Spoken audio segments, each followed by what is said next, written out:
What if I told you that this seamless parkour that you're watching right now came at a severe cost to Dying Light 2's reception and immersion? That the very world built to showcase gaming's best first-person movement ended up breaking one of the most important tools for pulling players into its apocalypse: the suspension of disbelief. But how? I mean, gaming has been bending reality since the industry's bloom, Halo. It's about an entire narrative that unfolds around giant ring-shaped space stations that hold their own ecosystems. Alien Isolation traps you on Sevastopol Station, light years from Earth, with murderous robots and a 9-foot-tall alien. Mass Effect. It's about humanity carving its place in a galactic melting pot while fighting off giant mechanical squids, for crying out loud.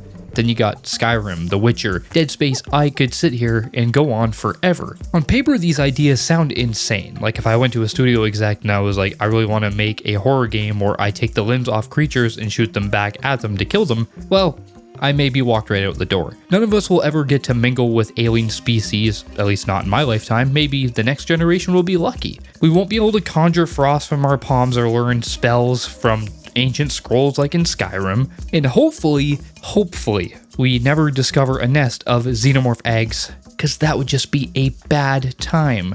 But the trick is, these games make you believe in their worlds and what you're going through as a player. They immerse you by setting their own rules and then sticking to them. And that's where Dying Light 2 stumbles. The post-apocalyptic genre thrives on environmental storytelling. It's one of its biggest pillars and strengths. But Techland vaulted right over that potential while putting all their eggs into the movement basket here. The problem is this isn't some far-off fantasy world like Skyrim or No Man's Sky or something like that. This series takes place on Earth. The city of Villador has been a sore spot for the fanbase since it launched, and even Techland admitted it wasn't their best work, which is why they course-corrected for the Beast, which looks like it was successful.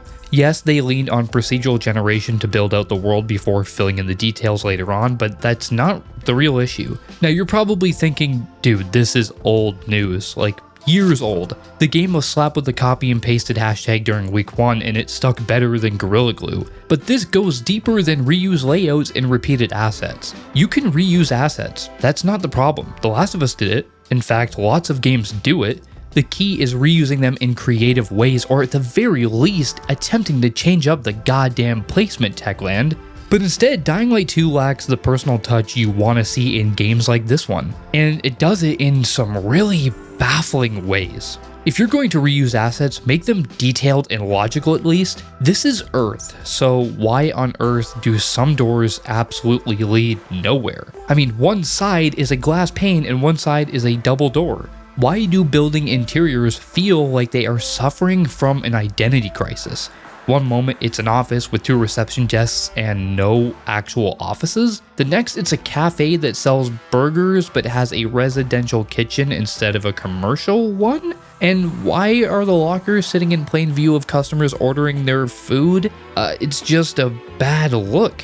Apartments are even worse. Try finding a wall-mounted outlet in Villador. Now, half the time they are there, and the other 50% they aren't. But even when they are there, try explaining the placement to me in a way that seems logical. Either this is the most eco-friendly city on the planet, or the local electrician didn't get the raise he asked for, and he just gave up halfway through the construction of the city. Interiors and furniture are comically oversized for some reason. Look at how massive this cabinet is. Like, how did they even get this through the door? Did they just build it? Is it just IKEA furniture? Like, I don't get it. And then there's the rooms, and they often just feel really big, like big enough to play a 10-man The Floor is Lava game without a cloud of past gas being whiffed by anybody. While the open world is expansive and free technically, the more linear interior should have been claustrophobic. It should have been when the player finds themselves at their most vulnerable state, but that's simply just not the case at all. Most of the interiors are wide, unobstructed paths that have everything shoved against the wall like they're stage props. Kitchens, wardrobes, chairs, clutter, dirt. It's dressed along the side of the perimeters of these rooms, leaving the center empty unless it's needed for parkour by having a table you can slide under. Now I get it, they wanted to empower players to be able to move freely with an emphasis on vertical traversal. Parkour is like 85% if not more of the game, so it needs to be addicting, fluid, and good, but it just doesn't take much to add a layer of lived-in detail. Rip a couch in half and drop it in a bedroom to imitate signs of a struggle like with the larger infected. Leave a half-eaten pot of food on the floor to show me someone had taken shelter there recently. Overturn a fridge or two. Have secrets and tiny narratives in here, like a group of survivors getting stuck in a pre-apocalypse bank vault. Yeah, I stole that one from The Last of Us 2, but come on, it's not that hard. Give me something, anything that feels human in a game with the subtitle, Stay Human.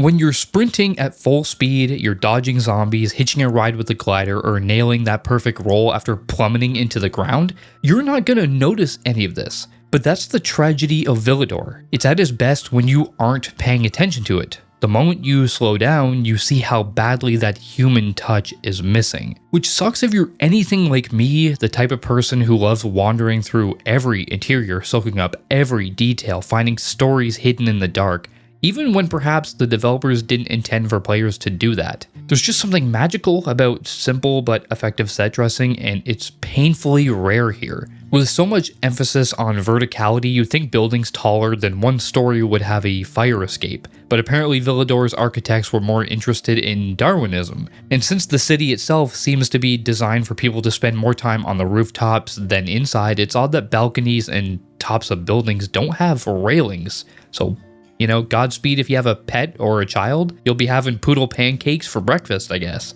Speaking of poodles, this is just something weird, but check out this dog food ad I saw in the game. Now, look at the font. Does it look familiar at all? But moving on, variety is another issue, because there really isn't any. The almost sci-fi dystopian style interwoven with European-looking architecture kind of blends into itself as you bolt across its rooftops. There are no real business districts, no residential zones or suburbs, no airports, no schools like university. Nothing that would actually suggest that this was ever a real, functioning city that people commuted to every day. Instead, you get nonsensical road signs saying that vehicles aren't allowed down these streets, yet there's vehicles on them, empty streets, nothing going on during the day, rain clipping through camps and outposts, and a world that just never truly feels alive, or rather like it once was. Because that's kind of what Villador is at its core. It's a parkour playground. The endless red and yellow railings conjoined to the outside of buildings look like my nephew slapped some random ass Lego pieces onto my Millennium Falcon. They have absolutely no reason to be there and they look out of place. The many fans around Villador aren't real infrastructure that would actually aid a city of this size, they're just launch pads for your glider. The insane verticality and actual floor plans of the buildings suggest no one really lived here.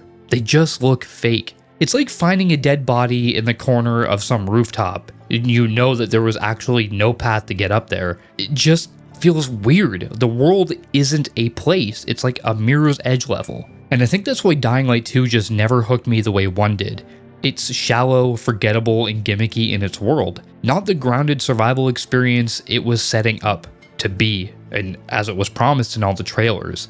Every once in a while, I do stumble across something that could have been powerful, like this couple. The last flickers of romance in a decaying world, their bodies fully embraced before time took them, and I start to smile. I feel like, oh my god, I actually found something that will make me feel anything in the game world, until I realize that their apartment doesn't have a bathroom. So someone just removed the freaking toilet, I guess. They gotta, crap out the fucking side of the building. The goal of this video, even though it was kind of negative, wasn't to tear down Techland or the people who genuinely enjoyed the game, but I wanted people to see how for some, including me, these tiny things make a big impact on the immersion. Dying Light 2 is by no means a bad game. It has good combat, great parkour, and a graphically impressive world. It's just, for me, it's lacking a lot of what I expect out of these games. But I've been talking long enough, and I'm going to end this on the incredibly tropish note of striking down my own intelligence for your amusement like so many YouTubers do by saying something that will make me appear smarter than I actually am. Dying Light 2's world can be summed up in a quote I like. There is nothing in the desert, and no man needs nothing. Good night, and good luck. The beast awaits us all.